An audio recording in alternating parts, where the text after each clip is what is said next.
Ang kwentong tampok po natin sa pagkakataong ito ay minsan pang ibinahagi ng isa nating masugid na taga-subaybay na si Miss Mape Gonzales. Halina at atin pong tunghayan ang totoong kwento ng kababalagan ng kanyang kamag-anak na itago po natin sa pangalang Jose. Isa po siyang sundalo na nadistino sa kapuluan ng Mindanao. Ayon po sa aking kamag-anak, nang masabak siya sa serbisyo, ay doon pa lamang niya nalamang hindi ganun kadali ang maging isang sundalo, na maraming tao ang hindi nakakaalam sa totoong buhay nila at kung paano sila namumuhay bilang isang kawal ng bansa. Sa unang pagkakataon na siya ay mabigyan ng kanyang gampanin at misyon, di naman siya gaanong nanibago, pagkat simple pa lamang iyon at hindi ganoon kakomplikado, na parang aplikasyon lamang iyon ng kanilang mga natutunan at kasanayan, na mayroon pong ipinamomonitor sa kanilang isang lugar na pinaghihinalaang may mga naobserbang aktibidad doon at iyon ang kanilang aalamin.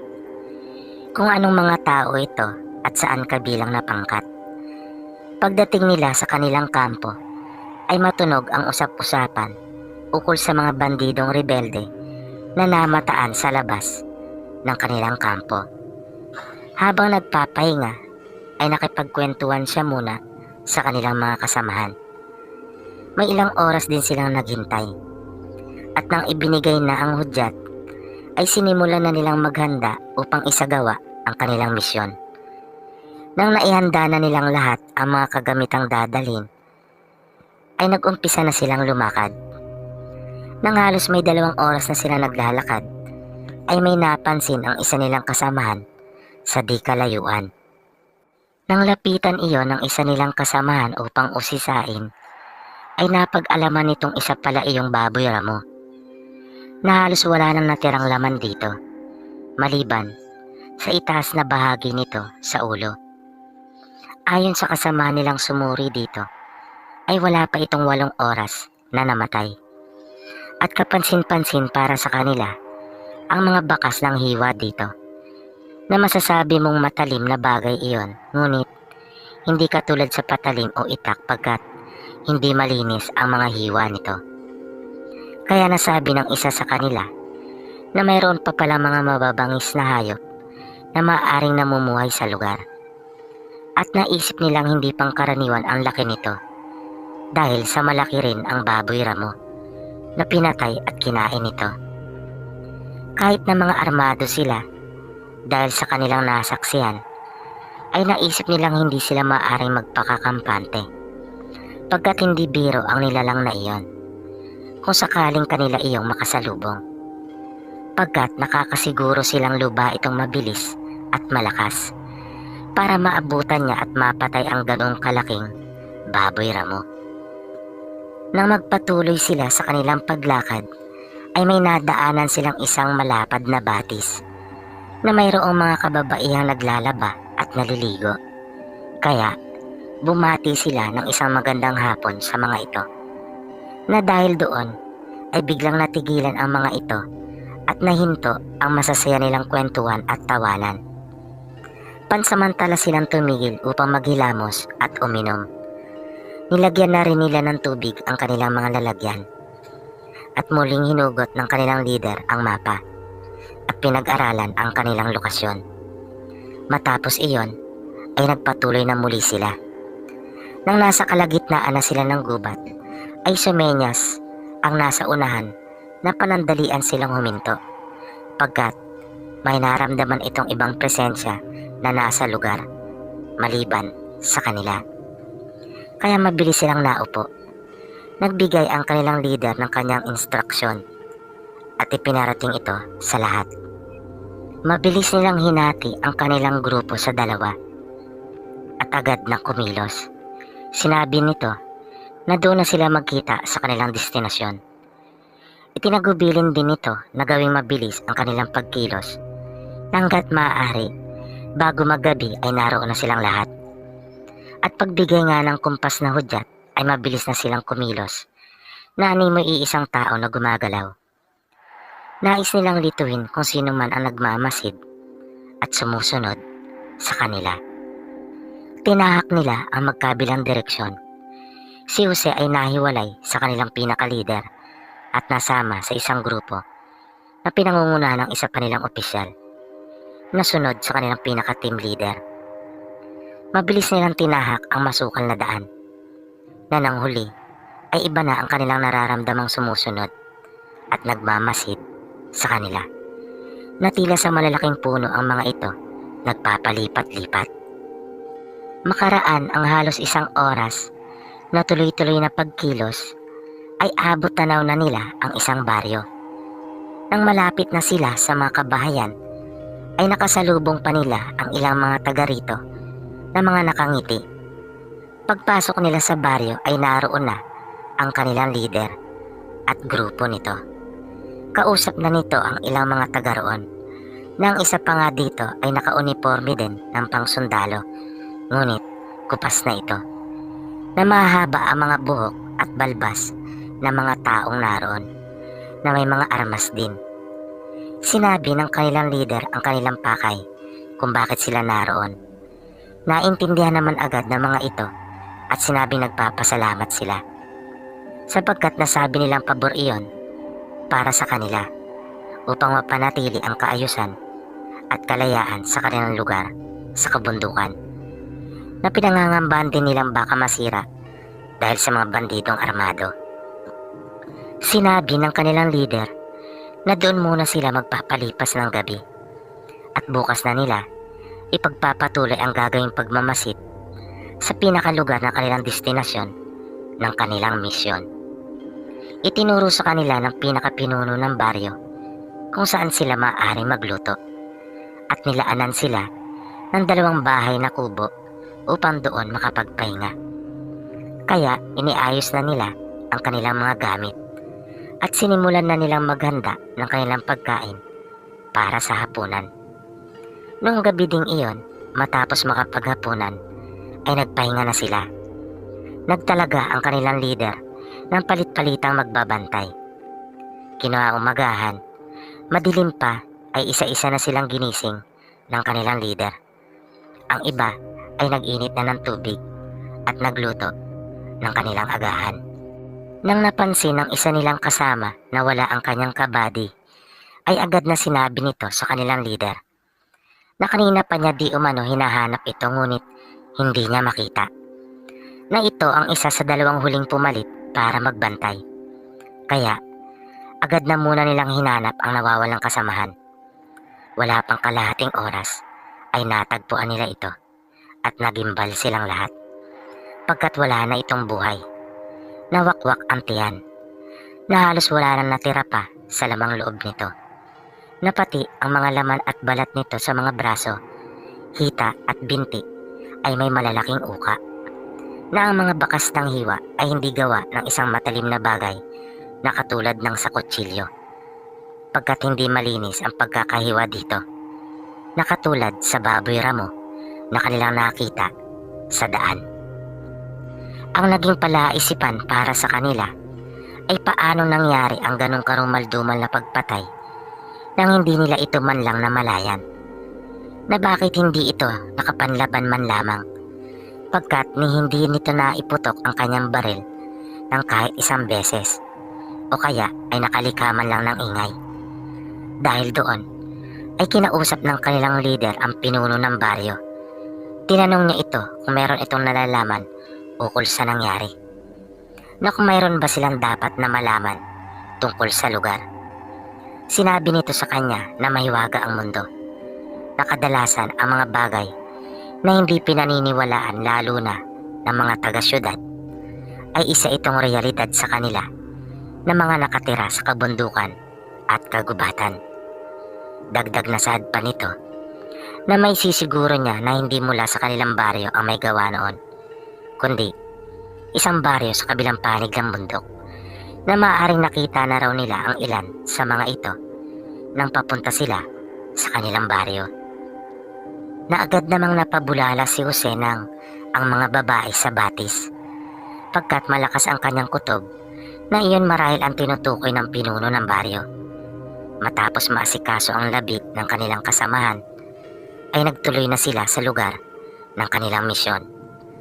Nang malapit na sila sa kanilang destinasyon, ay tila nag-iba ang simoy ng hangin, maging ang kanilang paligid. Nabigla ang naging pagbabago nito. Naanimoy nasa ibang lokasyon at lugar na sila, na naging makulimlim at nakaramdam sila ng kakaiba. Kaya naisipan ng kanilang leader na huminto na muna at pansamantalang magmasid. Sinenyasan sila nito na ihinto ang kanilang paglakad at pagpapatrolya. Nakiramdam sila. Di nagtagal ay nakarinig sila ng mga pagkaluskos sa mga makakapal na damuhan at sa itaas ng mga puno. Ngunit nanatili lamang sila sa kanilang kinalalagyan. Nang biglang may lumundag sa isa nilang kasamahan mula sa kung saan, na dahil sa pagkabigla nito ay kanya iyong pinagbabaril. Umalingaw-ngaw ang sunod-sunod na putok. Nakita naman nila ang nilalang na nangingisay matapos bumagsak sa lupa. Nang kanila itong lapitan ay nakita nila ang kakaibang itsura nito, na naibulong nila sa kanilang mga sarili na ito na marahil ang tinatawag na aswang, na hindi sila makapaniwala pagkat noon lamang sila nakakita ng ganon. Humihinga pa ito sa kabila ng maraming tama ng bala na tinamo. Kaya nagbantay pa silang mabuti pagkat natitiyak nilang may mga kasama pa ito. Dahil naririnig pa rin nila na nagpapatuloy ang mga kaluskos sa kanilang paligid. Nang bigla silang nakarinig ng isang malakas na atungal na dumadagundong ito sa kanilang pandinig dahil sa lakas. Kaya napasulyap silang lahat sa pinanggagalingan ng malakas na tunog na iyon. At bigla na lamang nilang nakitang tumatakbo na ng mabilis at tumatakas ng palayo ang kanina'y nakahandusay na aswang na tinamaan ng kanilang kasamahan na parang walang nangyari. Dahil sa kanilang nasaksiyan ay nag-alala ang leader nila Jose para sa kapakanan ng kanyang mga kasamahan. Ngunit malapit na sila sa lugar na kanilang misyon.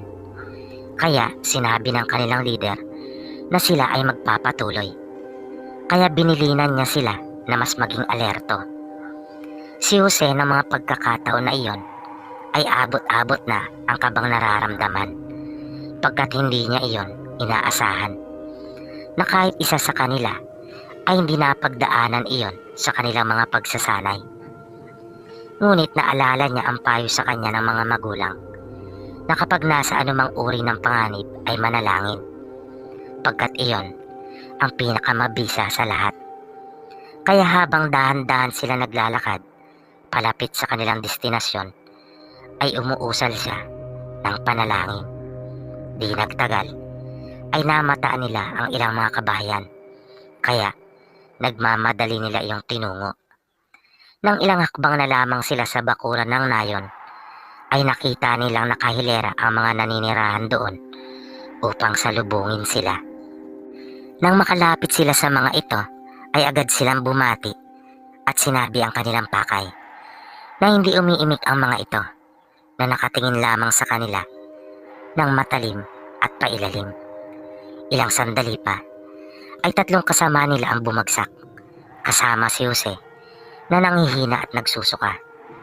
Dahil doon ay nagulat sila at takmang papuputukan na ang mga ito, kaya agad silang pinigilan ng kanilang leader.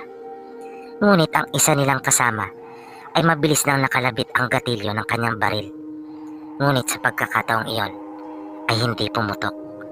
Nagsalita ang pinuno ng tribo na walang silbi ang kanilang mga baril sa kanya.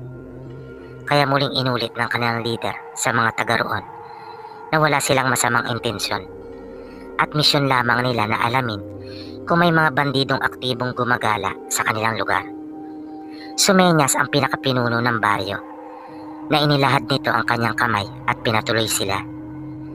Inalalaya nila na makatayo ang kanilang mga kasama, na lalo silang nasindak pagkat may mga butlig at bukol ng tumutubo sa mga balat ng mga ito na namumutla na at tila nahihirapang huminga. Sinabi ng pinuno Nadalhin sila sa kubo upang sila ay magamot. Nagpasalamat naman dito ang kanilang leader na katulad nila ay hindi rin makapaniwala sa kanilang mga nakikita na nangyayari. Nang makatuloy na sila sa kubo ay sinabi nito sa pinuno ng tribo kung isa ba daw sa kanila ang may gawa ng pagkamatay ng isa niyang tauhan. Tuwira naman siyang sinagot nito na marami pa daw itong hindi nalalaman. Sinabi sa kanya ng matanda na ang baryo na kanilang pinanggalingan ay siyang talaga ang mga aswang. At iyon marahil ang may gawa noon, sabi pa ng matanda. Nasadya di umanong palihim kung umatake ang mga ito, na dating magkasundo ang kanilang tribo. Ngunit, nang malihis di umano ng landas ang mga ito at sinunod ang maling paraan ng pamumuhay, ay pinutol na nila ang pakikipag-ugnayan sa mga ito. Dagdag pa ng matanda, ang kabilang tribo lang naman di umano ang may mga armas, na hindi naman talaga aktibo ang mga bandido roon, kundi ibang nilalang ang kadalasan mong makakasagupa. At ito nga ay ang tinutukoy niyang mga aswang ng kabilang baryo. Samantala, nakilala naman ni Jose ang dalagang naglalapat ng lunas sa kanya. At ito ay si Isabel. Maganda ito, kaya naman madaling nahulog ang loob ni Jose sa dalaga.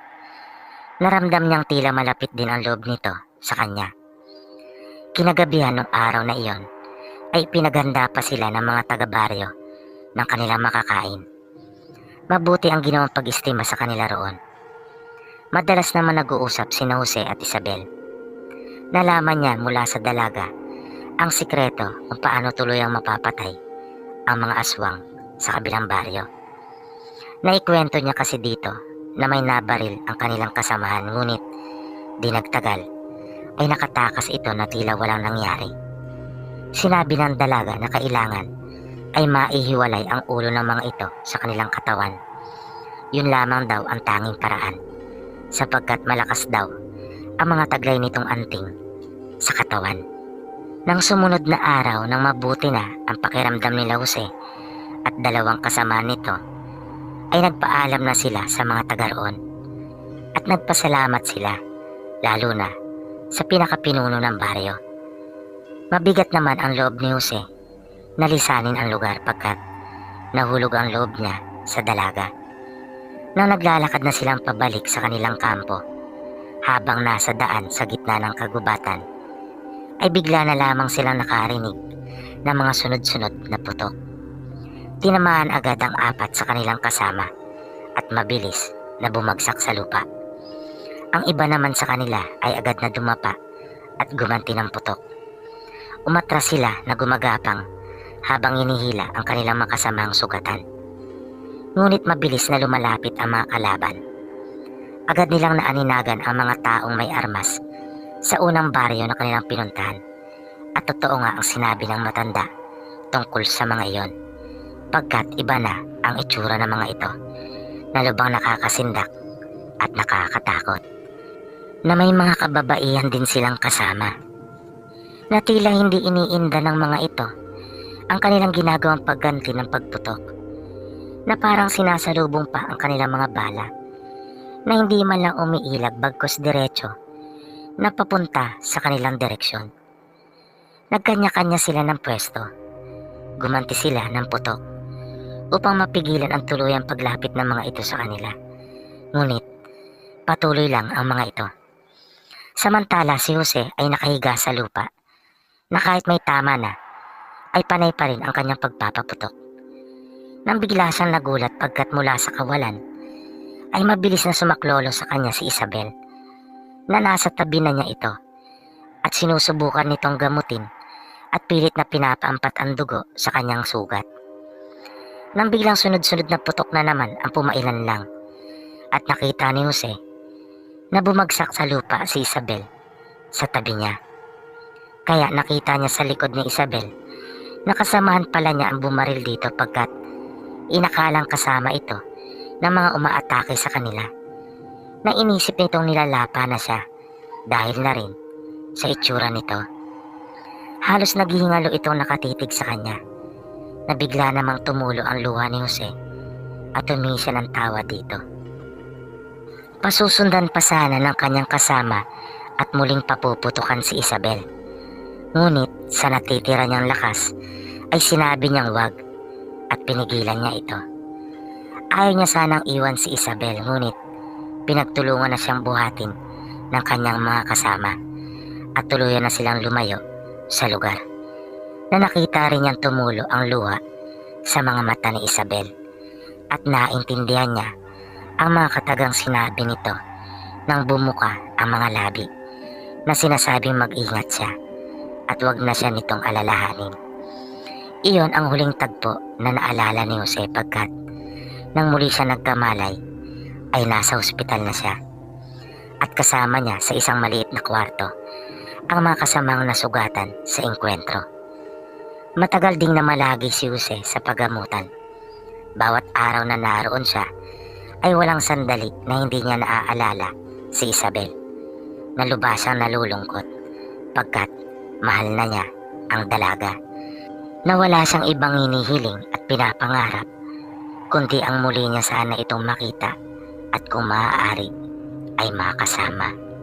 Nang tuluyan nang gumaling si Jose ay minabuti niyang mag-file na muna ng leave, hindi upang umuwi sa kanila kundi bumalik sa bundok at upang hanapin ang baryo nila Isabel sa gubat, na kahit alam niyang ito ay may lahing aswang pagkat ampun lamang ito sa baryo na kanyang kinabibilangan at ito ay mula talaga sa lahi ng kabilang baryo ng mga aswang, na kanya pa rin itong nais na makatuluyan at makasama habang buhay.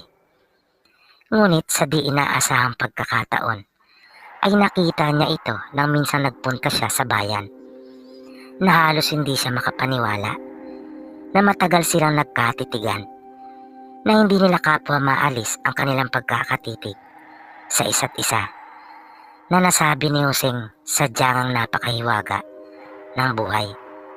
At ngayon nga masaya na silang namumuhay na magkasama at nabiyayaan ng 3 anak, na nakawala na rin si Isabel mula sa kanyang sumpa. At dito po nagtatapos ang kwentong itinampok po natin sa pagkakataong ito. Muli, sana po ay inyong nagustuhan at naway patuloy nyo pa pong subaybayan ang mga susunod pa nating kwento